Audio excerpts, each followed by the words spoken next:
Hello, David here, and the project for today is refinishing this Ruger Speed 6. This revolver was sitting around for a long time gathering rust.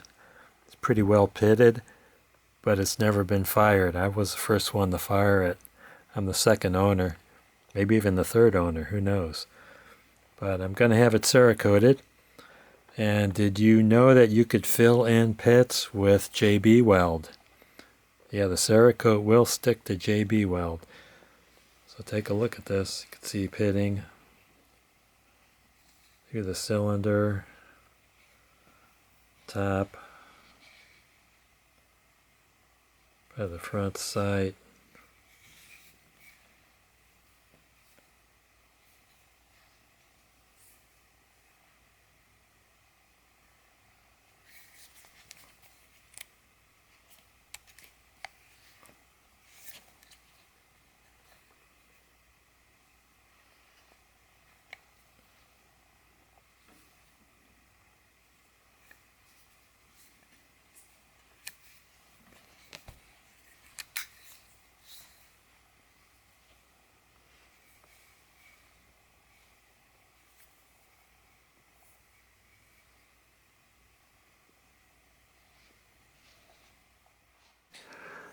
There is a possibility that this video might violate YouTube's community standards. So for the disassembly of the Ruger Speed 6, the full video will be on my Rumble channel, same name, davidgpo, and the YouTube channel will only cover the Cerakoting process.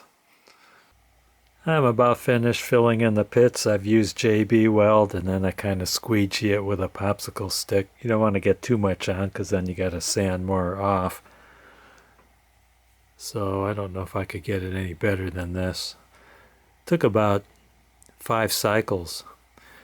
Fill, sand, and then fill, sand some more.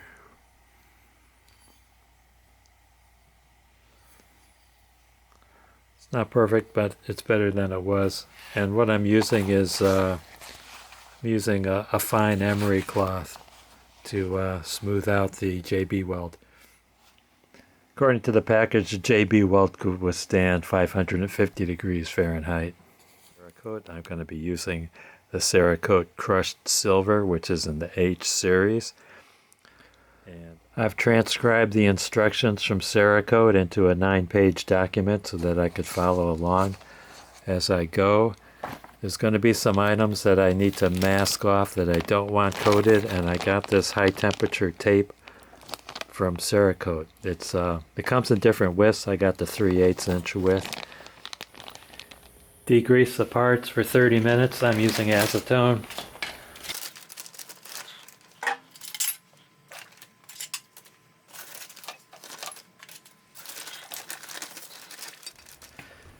Next step is to air dry and then mask off any parts of the areas that you do not want coated.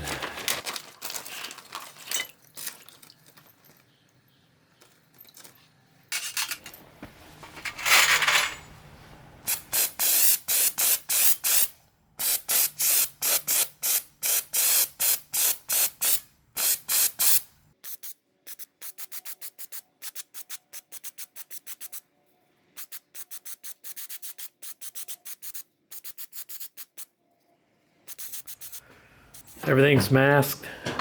Put everything in the oven for the gas out stage. 1 hour, 300 degrees Fahrenheit.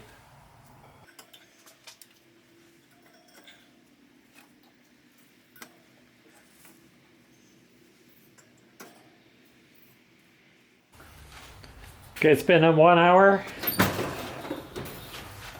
I need to let everything cool off before I can apply a coating. I also need to inspect the parts to see if there's any shiny spots, which might mean oil might have risen to the surface. Is that risen or risen? Probably risen. And if that happens, you got to redo this whole process over again. I do have some oil coming to the surface here. I'm going to have to soak it again in acetone and then gas it out again for another hour. I lost track, but it took about 4 or 5 gas out cycles to finally get it where there's no oil leaching out, and the oil was coming from the barrel threads. So after 11 hours, I called it quits. It's a new day, and I'm going to start coating today. Got to shake for 10 minutes. After this, when I open the bottles, I'm not going to be able to narrate because I'm going to be wearing my respirator.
I got this neglected orphan back together again, and I did not film the assembly.